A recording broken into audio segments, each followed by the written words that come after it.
Part 3. Ralph went home and sat, staring not at the TV but through it for an hour or so. He got up during a commercial to see if there was a cold Coke in the refrigerator, staggered on his feet, and had to put a hand on the wall to steady himself. He was trembling all over and felt unpleasantly close to vomiting. He understood that this was nothing but delayed reaction, but the weakness and nausea still frightened him. He sat down again, took a minute's worth of deep breaths with his head down and his eyes closed, then got up and walked slowly into the bathroom. He filled the tub with warm water and soaked until he heard Night Court, the first of the afternoon sitcoms, starting up on the TV in the living room. By then the water in the tub had become almost chilly, and Ralph was glad to get out. He dried off, dressed in fresh clothes, and decided that a light supper was at least in the realm of possibility. He called downstairs thinking McGovern might like to join him for a bite to eat, but there was no answer. Ralph put on water in which to boil a couple of eggs and called Dairy Home Hospital from the phone by the stove. His call was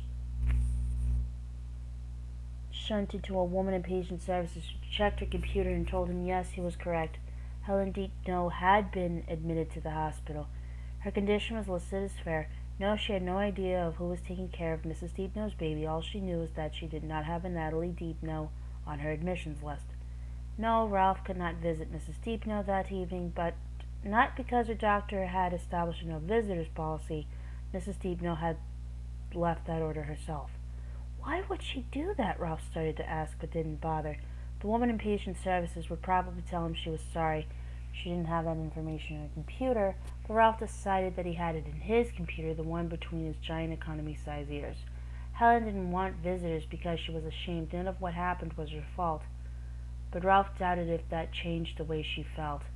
She had been seen by half of Harris Avenue staggering around like a badly beaten boxer after the ref had stopped the fight. She had been taken to the hospital in an ambulance, and her husband, the father of her daughter, was responsible.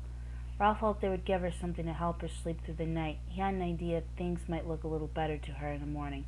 God knew they couldn't look much worse. Hell, I wish someone would give me something to help me sleep through the night, he thought. Then go see Dr. Litchfield, you idiot. Another part of his mind responded immediately. The woman in patient services was asking Ralph if she could do anything else for him. Ralph said no and was starting to thank her when the line clicked in his ear. Nice, Ralph said. Very nice. He hung up himself, got a tablespoon, and gently lowered his eggs into the water.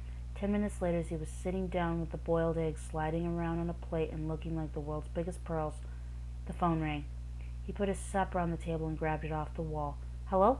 Silence, broken only by breathing. Hello, Ralph repeated. There was one more breath, this one almost loud enough to be an aspirated sob, then another click in his ear.